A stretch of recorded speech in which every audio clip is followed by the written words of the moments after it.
नमस्कार दोस्तों, क्या आपने कभी किसी ऐसे शिवलिंग के बारे में सुना है जो हर साल अपने आप बढ़ता है, जिसे दुनिया का इकलौता जीवित शिवलिंग माना जाता है और जिसके बारे में ये भी कहा जाता है कि जिस दिन इसके नीचे वाला हिस्सा पाताल लोक तक पहुंच जाएगा उस दिन कलयुग खत्म हो जाएगा। तो चलिए चलते हैं मध्य प्रदेश के छतरपुर जिले में स्थित खजुराहो, जहां पर है मतंगेश्वर महादेव मंदिर। यहाँ पर आस्था, रहस्य और इतिहास तीनों एक साथ मिलते हैं। ये मंदिर सिर्फ देखने की जगह नहीं है, बल्कि वो तपोभूमि है जिसका संबंध त्रेता युग यानी रामायण काल से माना जाता है। खजुराहो वो ऐतिहासिक जगह जो अपने प्राचीन हिंदू और जैन मंदिरों के लिए पूरी दुनिया में प्रसिद्ध है। इन मंदिरों की वास्तुकला यानी आर्किटेक्चर अद्भुत है। कहते हैं ये वास्तुकला हजारों साल पुरानी है, जिसे बेहद खूबसूरती के साथ पत्थरों पर उकेरा गया है।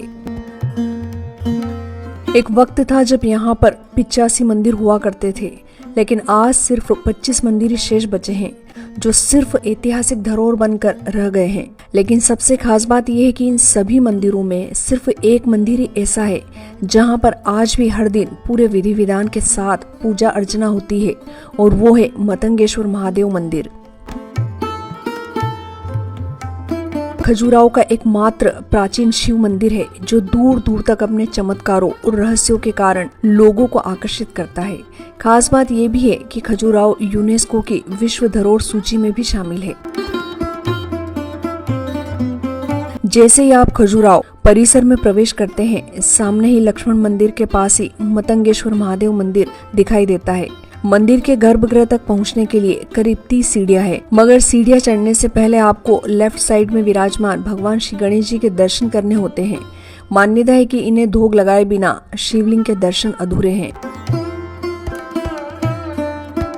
आप जब सीढ़ियां चढ़ते हैं तो आप देखेंगे कि हर सीढ़ी के बीच काफी डिस्टेंस है, जिसे चढ़ते वक्त थोड़ी सावधानी भी रखनी पड़ती है। लेकिन यकीन मानिए, सीढ़ियां चढ़ते हैं तो आपको एक अलग ही तरह की एनर्जी फील होगी। आपको लगने लगेगा कि आप सच में एक डिवाइन प्लेस पर हैं। तो फाइनली हम आ पहुंचे हैं मतंगेश्वर महादेव मंदिर। यह है मंदिर का गर्भगृह जो बेहद प्राचीन है, और यहीं पर छुपे हैं वो गहरे रहस्य जिसे साइंस भी आज तक नहीं समझ पाया है। सच में यहाँ आते ही आपके रोंगटे खड़े हो जाएंगे। इतना बड़ा शिवलिंग, अद्भुत, अलौकिक। यही है वो शिवलिंग जिसे जीवित शिवलिंग माना जाता है। कहते हैं कि ये शिवलिंग स्वयंभू है, यानी स्वयं प्रकट हुआ है। इस विशाल शिवलिंग के साथ माता पार्वती भी विराजमान है, जिन्हें संयुक्त रूप से उमा महेश्वर के रूप में पूजा जाता है। इनके साथ ही कार्तिकेय भी विराजमान है, यानी मतंगेश्वर महादेव मंदिर में आपको शिव परिवार के दर्शन होंगे।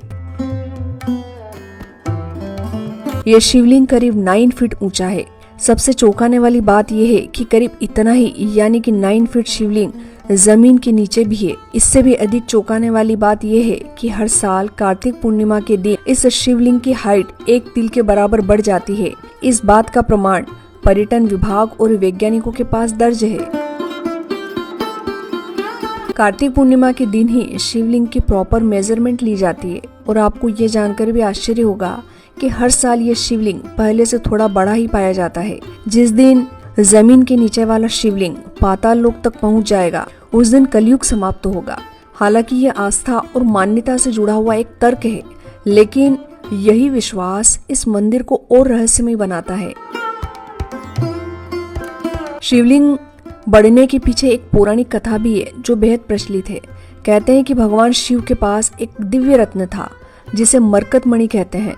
भगवान शिव ने यह मणि पांडवों में सबसे बड़े भाई युधिष्ठिर को दी थी।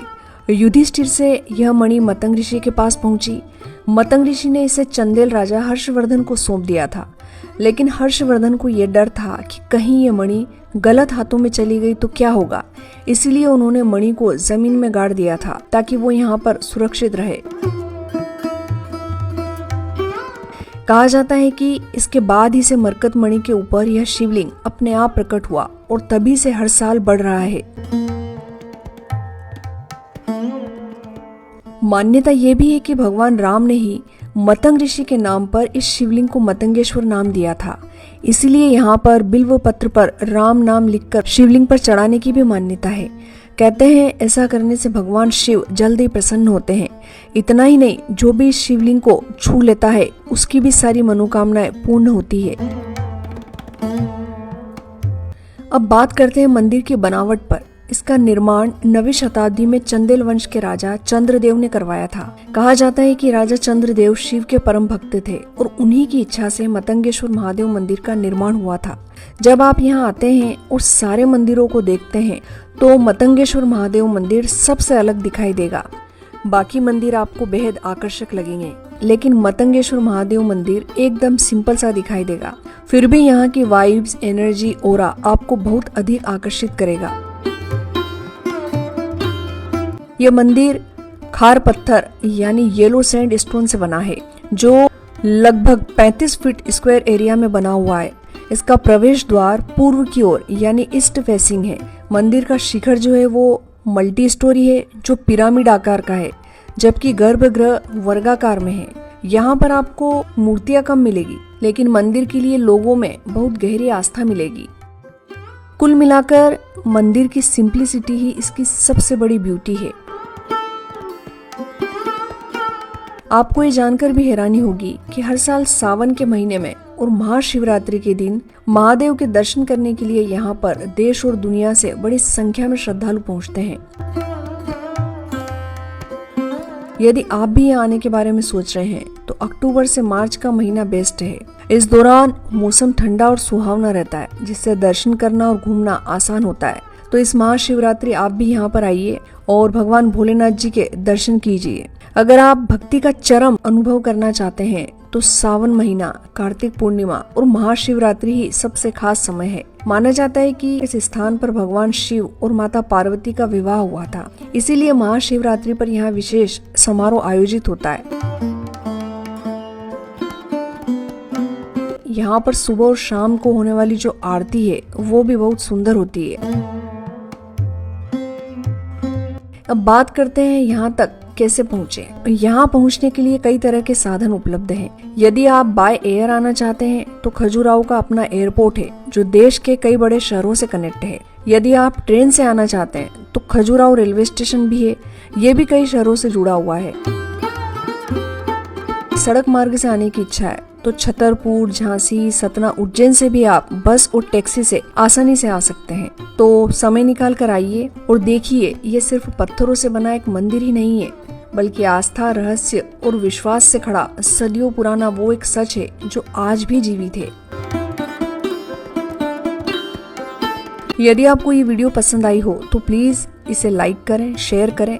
यदि आप भी कभी यहाँ पर आए हैं या आने वाले हैं तो कमेंट करके बताइएगा आपका अनुभव कैसा रहा। और हाँ, चैनल को सब्सक्राइब करना ना भूलें। जय श्री महाकाल, हर हर महादेव।